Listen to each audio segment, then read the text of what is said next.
I'm here with Jerry Bame, who lives on Red Locust in Ken Caryl Valley.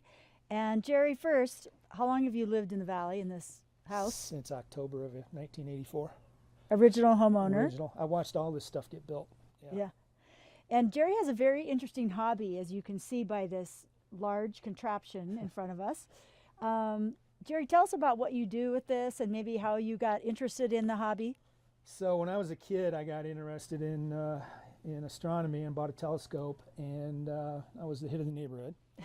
And I kind of let it lapse a while, but then in the mid-90s, I picked up a small scope, started getting back into it, and it was a visual scope. This is more photographic usage.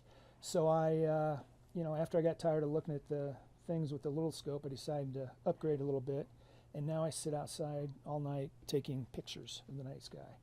And galaxies, nebulas, anything that's, and the moon occasionally, but mostly it's deep space stuff. Right. And so at what time of night, and how do you choose when you're going to? I have an app on my phone that tells me if it's going to be clear or not outside that night, and whether the seeing's going to be good. So if that says it's okay, then I'll come out and I'll set up and I'll get everything ready. It takes about 15-20 minutes to get ready, and then we'll see what happens, if it's cloudy or if it's bad seeing. Like if you look and you see stars that'll twinkle a lot, that's bad seeing.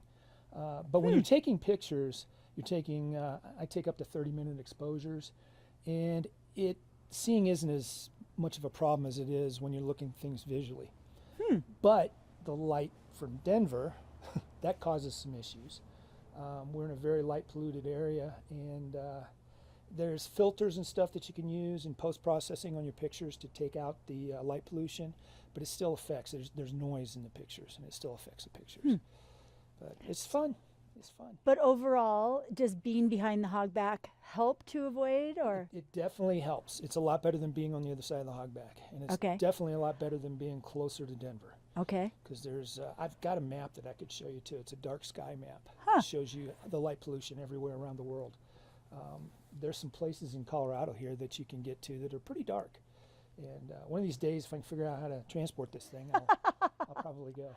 Tell me, what do you think is the most interesting thing you've either seen or had the chance to photograph? The neatest things, there's two actually, the Andromeda Galaxy and the Orion Nebula. And they're really good subjects for photography. You can spend a lot of time on them, and they're gorgeous. They're really gorgeous.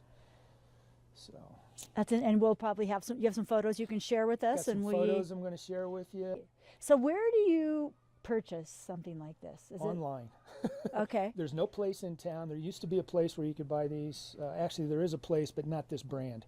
And they shipped the whole thing to me. Wow. It weighed about 200 pounds. It was a big box. Right. Real big box. So if you're ever worried if somebody has a telescope and they're looking in your backyard, let's ask the professional. Does that ever happen? You can't focus that close. It's way too close. You need a pair of binoculars for that. Okay, so the neighbors are safe. Yes. Phew! We have the most interesting people that live in our neighborhood, and it's such a pleasure to get to know people like Jerry. We've been friends a long time, and to be able to share each other's hobbies, learn from each other, and connect over our hobbies.